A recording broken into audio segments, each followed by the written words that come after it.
everybody. Thanks for joining this live stream. This is a very special live stream that we're putting on for people who have joined the Vets Advantage. It's a community that we have where we give out free information about VA disability benefits. Hey, everybody. Thanks for joining this live stream. This is a very special live stream that we're putting on for people who have joined the Vets Advantage. It's a community that we have where we give out free information about VA disability benefits on a regular basis. It's something that you can sign up for at the link in the description below or put in the comments. Now, if you're watching on YouTube right now, you'll notice that the comments and questions have been disabled. That's because for these specific live streams that we're going to be doing once a month, where we deep dive into something very specific about VA disability benefits, in order to be part of the group that's able to ask questions, you just have to join the Vets Advantage. That link is available in the comments and the description right now. If you click it, you'll be a part of the Vets Advantage and you won't miss any live streams that we have. So please enjoy as we deep dive into everything that you should know about DIC benefits with attorney Ursula Mecabe and agent Kerry Baker. Thank you so much for watching. Hi, welcome everyone to the very first special edition live stream with the subscribers with the Vets Advantage. Today you've got me, Ursula Mecabe, and Kerry Baker. I guess she's on that side. And we're excited to talk to you guys about DIC benefits and answer any questions that you have. This is a very big topic, but also a very important topic, and one that Kerry and I would love to share with you guys. So Kerry, you want to start us off by just going a brief overview of DIC and accrued benefits? You notice how she emphasized the word brief there. I've been known to be a little long-winded. So, yeah, DIC and accrued benefits. DIC is basically what stands for dependency and indemnity compensation. It is generally paid to a veteran's surviving spouse if the death is related to service. Although that's not always how it's paid. So in other words, if a veteran was service connected for a heart condition, for example, and then that heart condition causes or contributes to that veteran's death, then the surviving spouse should get DIC regardless of what that heart condition was rated, as long as it's service connected. So that's generally one way. That's how most people get DIC. Another way to get DIC is if a veteran is rated 100% for 10 years or more, then the surviving spouse gets DIC regardless. Doesn't matter if it's a service-connected condition that led to death. The veteran could walk out in traffic, accidentally get hit by a vehicle, and the surviving spouse would still get DIC. Another way yet, still to get that, is if a person is 100% for 5 years or more from date of discharge from service. You don't have to have the 10-year, you don't have to meet the 10-year rule if you're 100% from date of discharge from military service, and you end up passing away. So those are the major ways to get DIC. There's some 1151 ones that we won't get into, for medical treatment from a VA medical center. But I'd say 99% of the ones we see are from a service-connected condition, or where their vet's already 100%, or it has something on appeal that could end up getting 100%, which is kind of bleeds over to accrued benefits. Accrued benefits are basically, as VA likes to define it, benefits due and unpaid at the veteran's death. It's not that's a little misleading. It makes it sound like there has to be a decision already made and the veteran was due the money before the death. That's not true.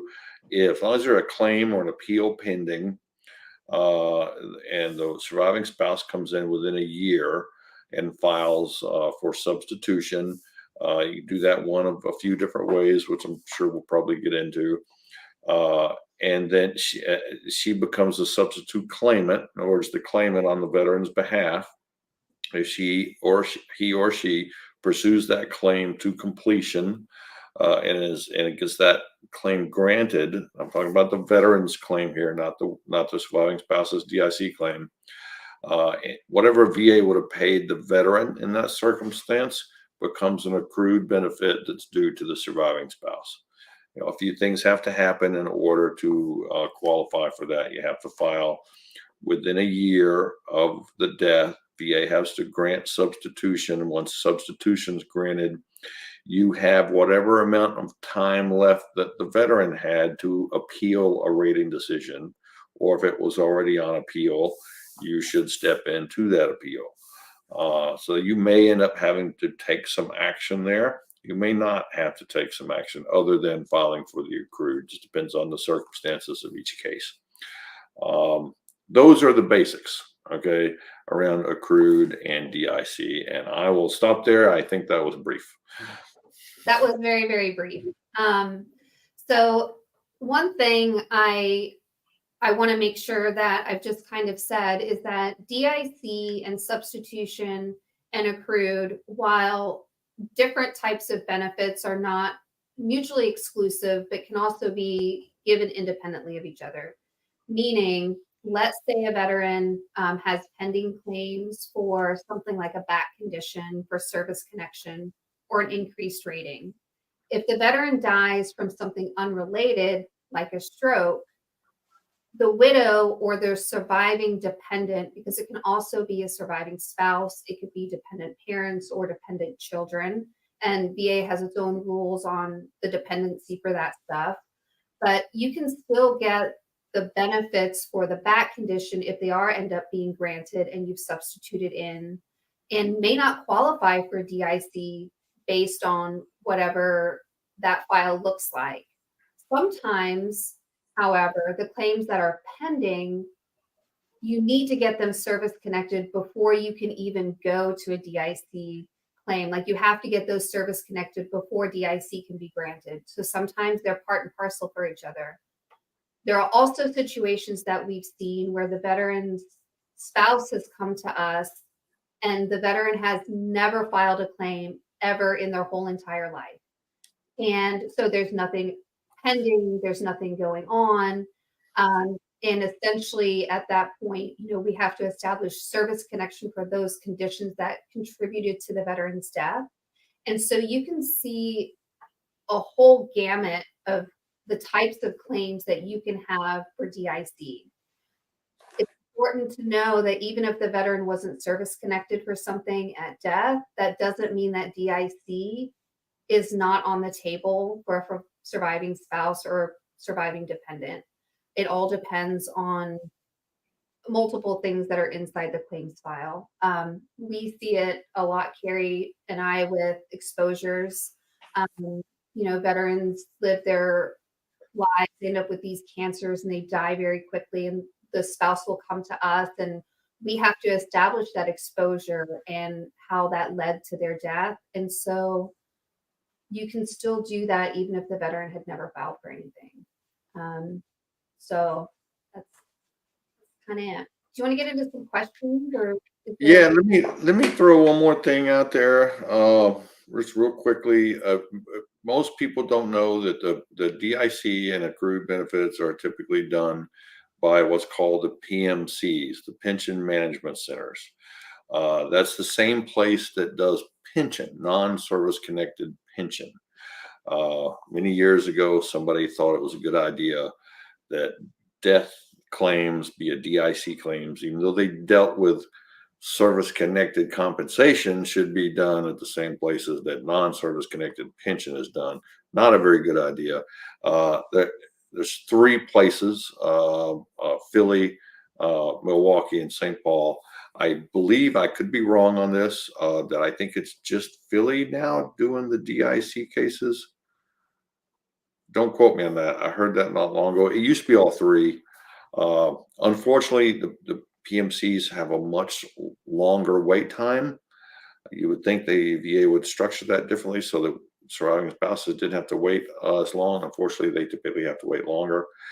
In the PMCs, I am not a fan. I think they're terrible at doing their jobs. They make some terrible mistakes that we end up chasing down all the time. So if you get a decision from a PMC, be it a death claim or a accrued benefits claim, DIC claim or accrued. Don't assume it's right. Just throwing that out there. And if it's taken 6 months or a year, just understand that that's not necessarily uncommon, unfortunately. All right, questions? Okay, from Lisa M. I have filed a Camp Lejeune lawsuit on behalf of my father. If we are successful, can we go back and file for death benefits from the VA for my mother? Can we file anyway? What would the effective date be? Add on, my father was not service connected for anything, had prostate cancer and died from lung cancer. So the Camp Lejeune water stuff and service connected and DIC are completely separate things. If your father served at Camp Lejeune and you believe that there's a possibility that his death was from his service, your mother should absolutely file because they're completely separate benefits, and she should file sooner rather than later. The effective date will be the date of the filing, unless you file within 1 year of his discharge from the military. So I would say you should file with the VA and get something working on that side. I wouldn't wait. They're not the same thing. Yeah, I agree. File now. There's no reason not to. Yeah. And if you're not ready to file like right now, at least if you go into e-benefits and you start an application, it's going to mark the file with an intent to file. And they can start getting the claims file ready or, whatever. And then when you file, they'll start getting all the development in there. But I would do it sooner rather than later. He died over 10 years ago. I'm not sure what or how much info to share. It doesn't matter when he died. It matters when you file that claim. If she's entitled to benefits, if his death was caused by his military service, it doesn't matter the time that when he died. I would go ahead and file.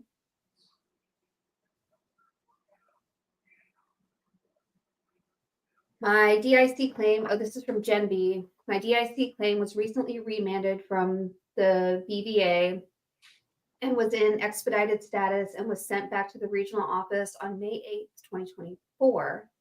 Is the regional office also supposed to give the claim expedited status as was in the Court of Appeals? My original DIC claim was filed in 2017 following my 100% service-connected disabled husband's death, and it's in its second remand status. I'll let you take that one, Kerry. Thank you. It should get expedited, but there's a few things that need to take place. For example, the Board of Veterans Appeals are going to expedite things at times when the regional office is not. The Board of Veterans Appeals, as far as age of a claimant's age, they will expedite if a claimant's age is 75 years old. The regional office will not do it unless the claimant is 85 years old. I think from what I picked up on that, I think this is legacy. So it sounds like it. Nate, put the question back up. Yeah, it sounds legacy unless there's been an opt-in from after 2019 there. Yeah, so I didn't mean to interrupt you. Sorry. No, that's all right. And I don't know that the RO would expedite a legacy claim. The board is supposed to. In theory, the regional office is supposed to, because they want to clear out all legacy claims. I personally have not seen any get expedited just because it's legacy. Have you, Ursula, at all? I don't. So I don't know, unless we put in a request for expedite and we see it in BBMS that there's some kind of expedite issued on it. I don't know that they're moving faster. I think if anything, the legacy cases are kind of, I couldn't tell you based on what we have.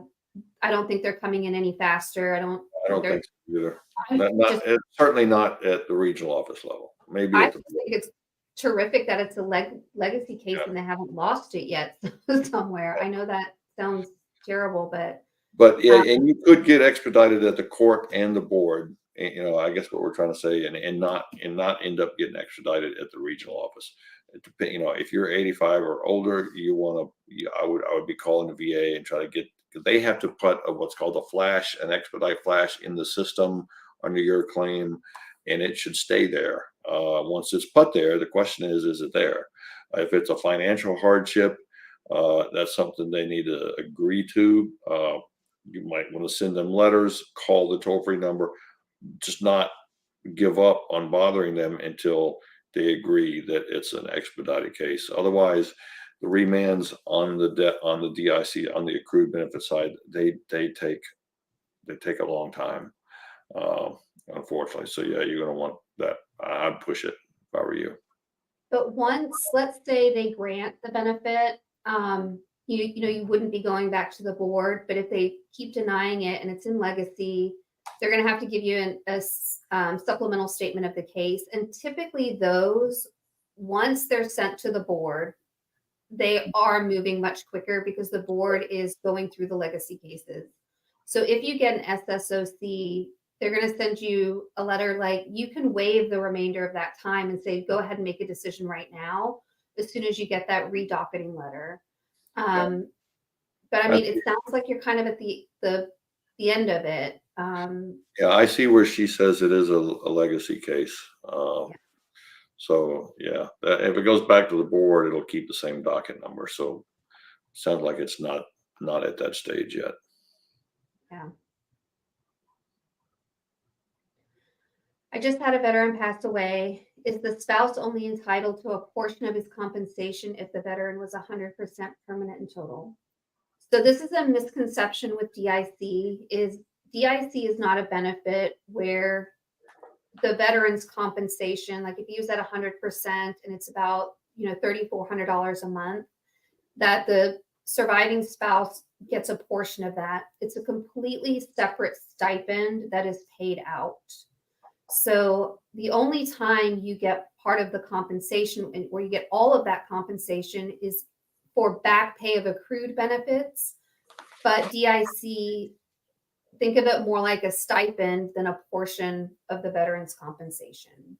And I want to say it's about $1,600 right now, Kerry?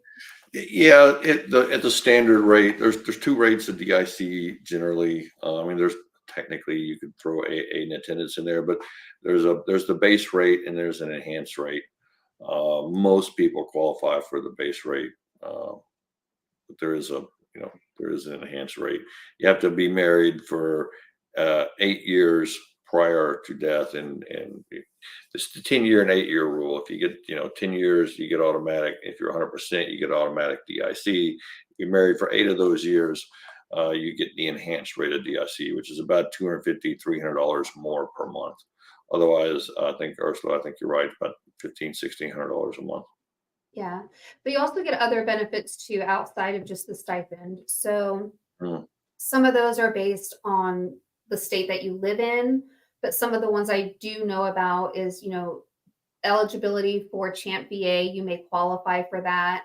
You may qualify for aid and attendance as you get older and you need nursing home care, commissary benefits, things like that. So there's all these other benefits that go along with DIC as well, not just the monthly compensation that comes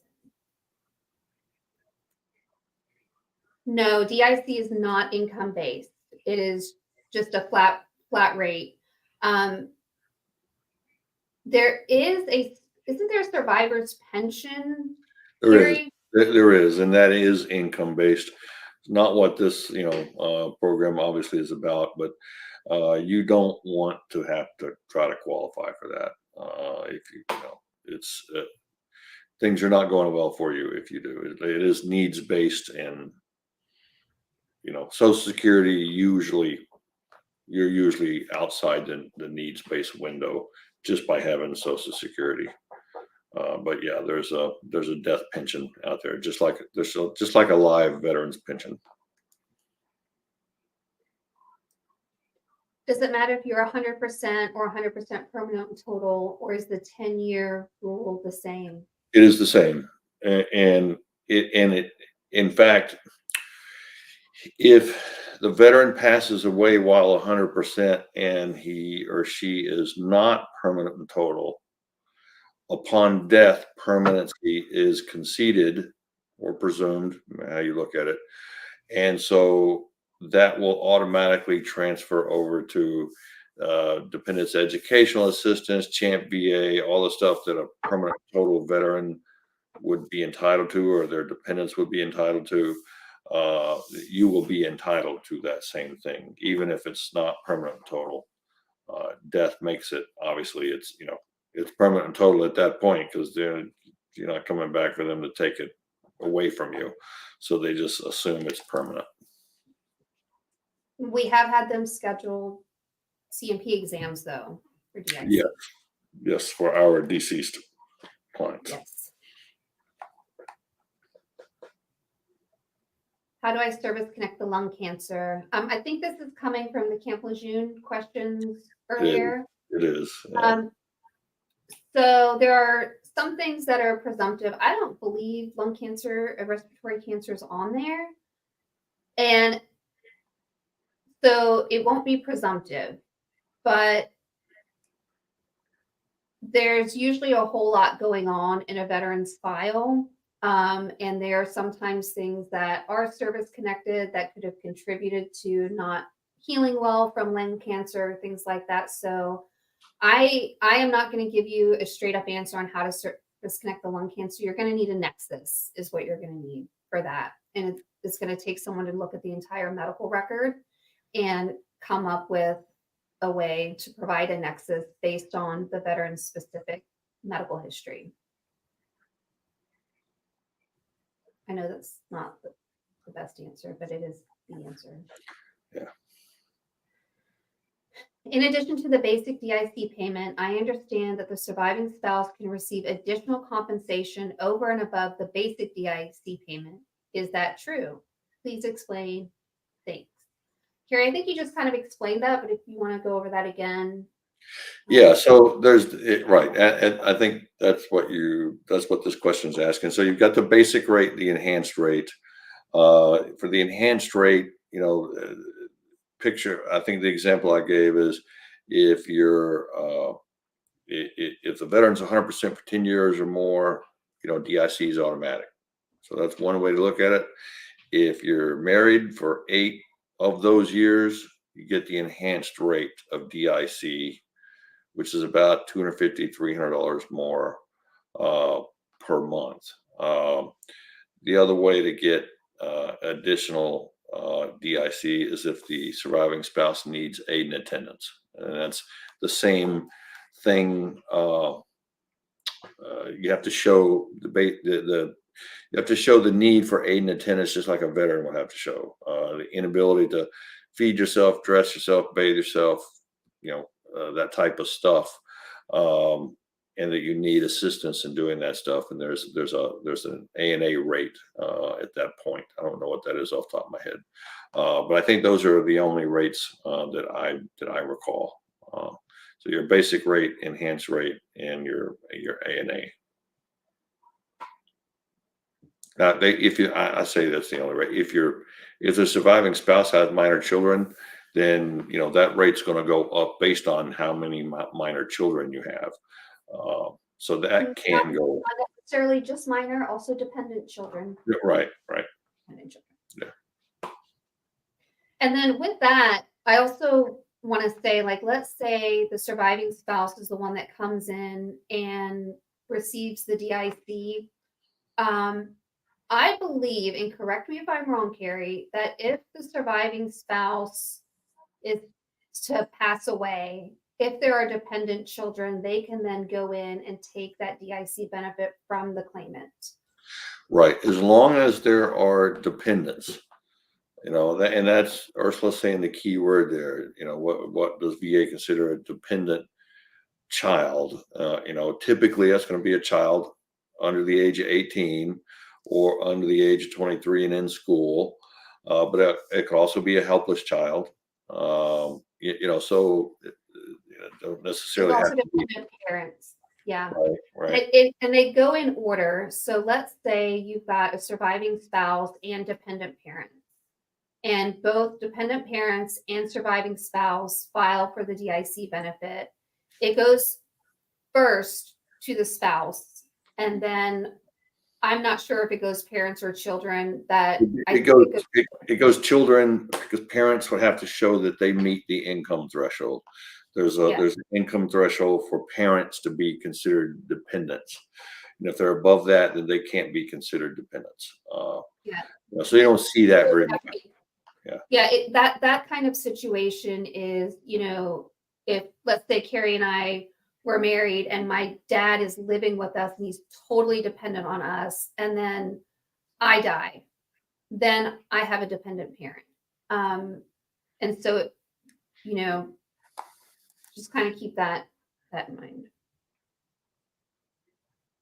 And then also that's true for substitution. So even if there are pending claims and you file for DIC and substitution, if during the pendency of the claims the spouse dies, dependent children or dependent parents can also step in for substitution for the accrued benefits. Yeah, and Nate just put a number up there that reminded me of something, and I'm sorry, I should remember this.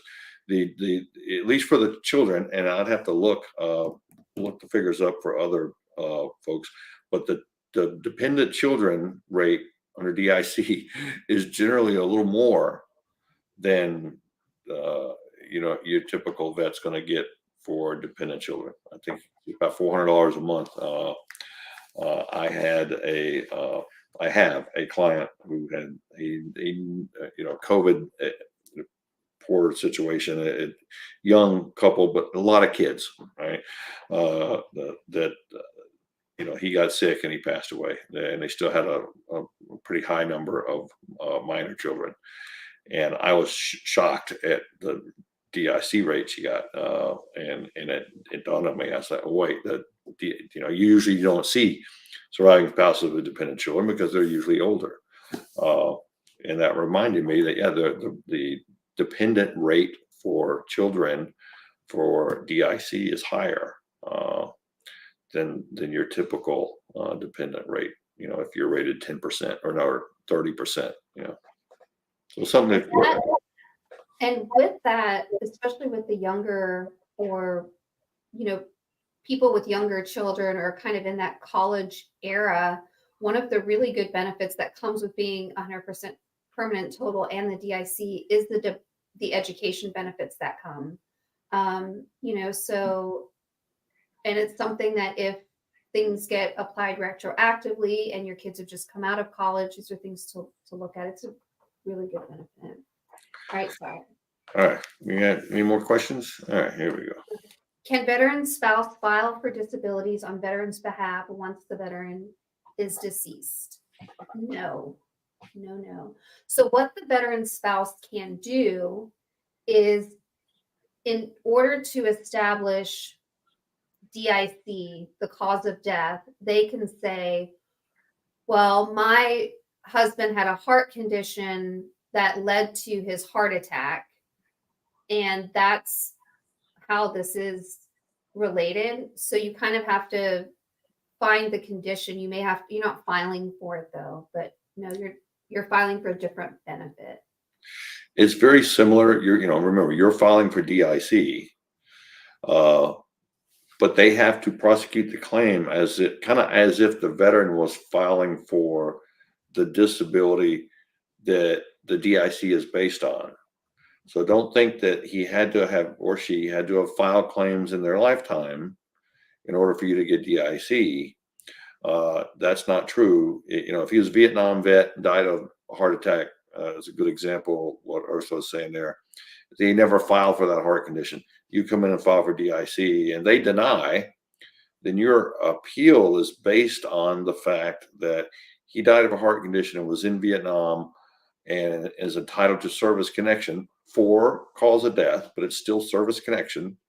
And you can fight that claim just like he could, except you're fighting for DIC, whereas he would have been fighting for disability compensation. If there's things called clear and unmistakable clear and unmistakable errors in the record, unfortunately, again, you can't get the benefits unless that was pending when he died. But if you can prove an error that would result in you getting DIC, then you can pursue that. But you won't get the accrued benefits from it unless it was pending at date of death. So very important distinction there. It used to, if you could prove an error, a clear and unmistakable error, then the widow or widower could get the benefits for accrued purposes for that CUE, no matter how far it went back, because the due and unpaid was defined as if there's a CUE in the record, other than a benefit pending, a claim pending, if there's a CUE in the record that would have been overturned and the vet would have gotten it, then the widow could get it. The court stepped in a number of years ago and said, no, that's invalid. And it's been frustrating ever since. So it has to be pending at date of death. But don't assume that PMCs are going to catch everything that's pending. Remember, pending also means it could be appealed. Okay, it just hasn't been appealed yet. You got a year to appeal. So if somebody had a decision January 1st of this year, they've got to the end of this year to appeal that decision. If they pass away tomorrow, they would still have to the end of the year to appeal that decision. So once you file for substitution and they grant substitution, you have the remainder of that length of time. If it would have been from tomorrow to the end of the year, however long that is, you have that same length of time once substitution is granted to appeal that decision. So technically it's still pending. It just needs to be appealed. If you do not appeal it, it goes beyond that 1 year, then you'll be out of time. It can get complicated. It's best to seek advice from somebody that knows what they're doing, be it your local VSO or a firm or somebody, because those can get fairly complicated, even for folks that do this on a regular basis. And sometimes the complication is just, you file for it, there's something pending, and they come back and they go, there's no accrued benefits. And you're like, oh, yeah, there is. And then they're like, oh, no, there's not. And then they've never made a decision on the substitution. So then they deny it. They still haven't substituted. And we're like, hey, you got to get substitution going. And then they're like, oh, okay, substitution. And then they're like, you're too late because the appeal deadline is passed. And so you get into this rut of a lot of red tape, and just, it's frustrating even for Kerry and I. And we're working on a couple of these that are like this right now, where we're like, no, like, you just granted substitution. And yes, we're appealing a 2018 decision, but that's because you guys didn't handle that. So if you are at any point, like if your veteran had claims that were denied on appeal close to the time of their death, I would have someone look into it and see if everything kind of lines up to where there may still be pending claims that you could get some kind of benefits on. Yeah, I'll give you a quick horror story. Ursula's heard me, kind of complain about this one before. I had a DRO hearing on a veteran's case. He died the same day, unbeknownst to us at that point in time. Obviously, we found out very quickly after that. We filed on behalf of the widow for DIC, for accrued benefits, all that, everything that we could file for. I remember I said we had a hearing the day he died, a hearing on appeal. The PMC come back and denied accrued benefits by specifically saying there was no appeal pending when he died. The DRO had already written up the draft rating decision. It was the first thing in the file. You could not have missed it, right? If you just open the file and look to page 1, you could not miss it. Yet the PMC said there was nothing pending on appeal when he died. Obviously, we got that fixed, but that's the kind of thing that we end up seeing that makes us scratch our head and say things is probably not fit for YouTube Live. So something that I think we need to make sure that we say, because I see this in files as well. So there are two different forms. So there's a DIC form, which is the 534. If you file for that and you are filing for DIC, you are also filing for substitution. Okay, like it's one form, you file one, you're filing for both. However, if you don't file that 534 and you only file for substitution, you have only filed for substitution, meaning for you to go in and continue the claims that the veteran had pending or are appealable. So just keep that in Same mind. goes for burial. Yeah. I've seen a lot of people file for burial, and there's a spot on the form, or at least there used to be, if you're claiming service-connected burial, and they would think that was their claim for service-connected benefits, and VA won't take it that way. So the 534 form is important. Ursula's very, very right about that. You got to get that form in. If you get no other form in, you got to get the 21-534 in there. Everything else can attach to that. Not much else goes the other direction. Yeah. Any other questions? Yeah, here we go. My dad's deceased. How do I obtain or recreate my dad's military records of 1950 that the military has claimed it was in a fire? I received some marine. I don't know what just happened, how I came up with Mateen from what I'm reading. The Marine military records, but not the Army. You know, I don't fully know the answer to this. I know that there was a fire. I know that some records are gone. I don't know that there is a way to recreate them. And I think that Kerry is going to have an answer that I just don't have. I just don't know. I don't bet on that answer. Yes, there was a fire, and I want to say it was 1970. And I used to know the date off the top of my head. It was 1972 or 1973. It was at the Records Management Center where they held all of the original service records. I do remember, again, there's written information on all this, so I'm kind of going off memory here. It did deal with most of the Army records. So that may be why you were able to get the Marine Corps records and not the Army's.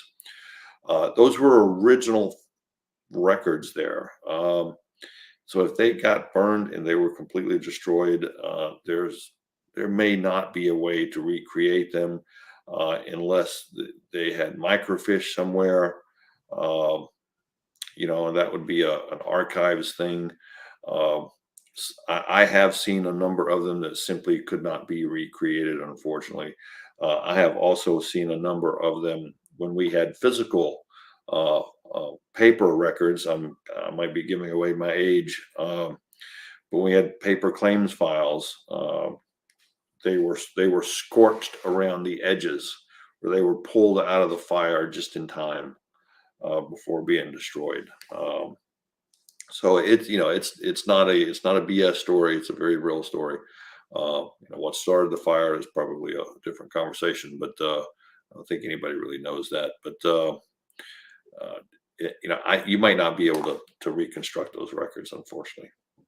One thing I would do is, if there's a VA claims file, ask for a copy of it if you haven't already. You can do that from the VA, not from the records, from the National Archives. And that way, just in case he'd ever file a claim, they did anything to establish a claim, a claims file, there's a chance that VA may have already had those records in a claims file. I've seen a lot of people look for records from NARA, from the National Archives.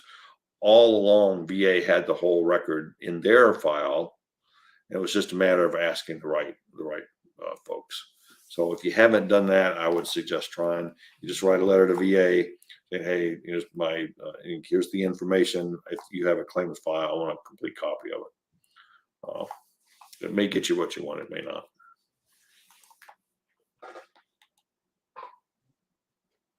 So DIC has nothing to do with what a veteran is rated. I mean, it does when it comes to automatic DIC after 10 years. You have to be 100% for that. On the other end of it, if it's DIC and you have to establish that the cause of death, no, it doesn't matter. So it matters for obtaining it one way, but it doesn't matter for obtaining it a different way. Yeah.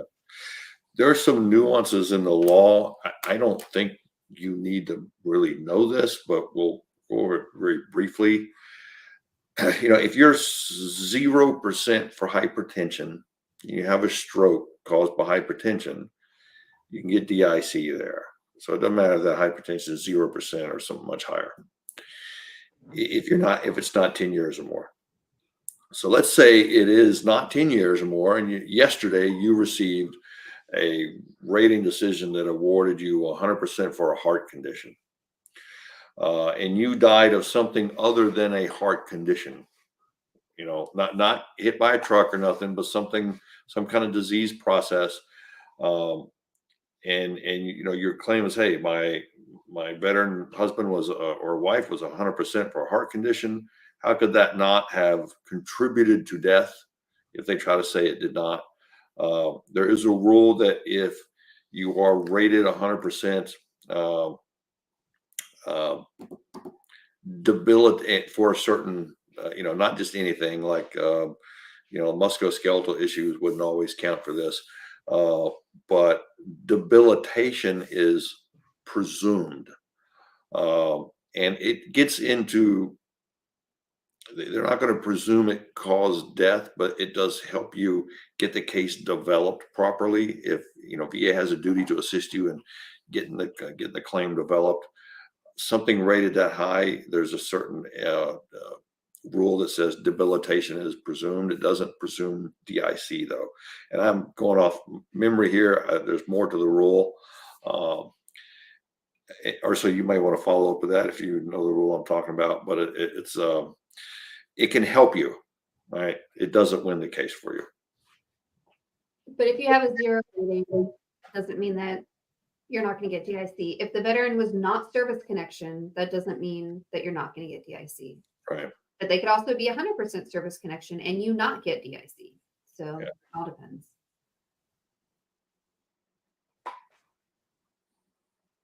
Thank you. We appreciate you. Thank you for being here. All right, Derek Brown. I had 2 BVA appeals received by the VLJ on May 16th. I received one decision on June 12th and the other appeal is still pending. Is that normal? The pending appeal has several issues that were diagnosed in 2002, but not granted service connection, and I didn't know how to claim them then. Could BVA be waiting on the new fiscal year to award back pay?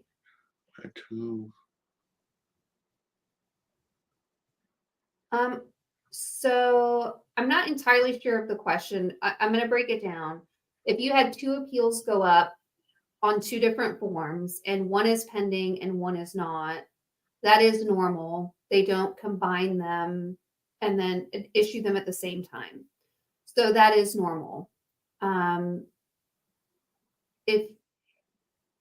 If the issue is service connection and you didn't know how to claim them, the board, they're supposed to look at the file and know kind of what you meant to file for. And if they're not sure, there should be, they need to get clarification on that. But I'm not entirely sure about what that portion of that question is. And then when it says could be waiting on the new fiscal year to award back pay, I'm going to say with a strong no, they're not doing that. If anything, VA pushes really, really hard to get decisions out prior to the end of the fiscal year. The fiscal year just started back up in October. It just ended. And Kerry and I can tell you, they were pushing out decisions like we couldn't keep up. Like it was, how many did you count the other day? Just in I basically counted about 80. We were not at the end of the month. And I had already gone through a number of them, and at least were just the ones that had been left on the plate, sort of, that hadn't reviewed yet. So all in all, I'd say they, just on the ones you and I handle, Ursula, there's probably at least 100 cases, 100 decisions issued. Not necessarily 100 cases. Some could have more than one decision, just in the month of September.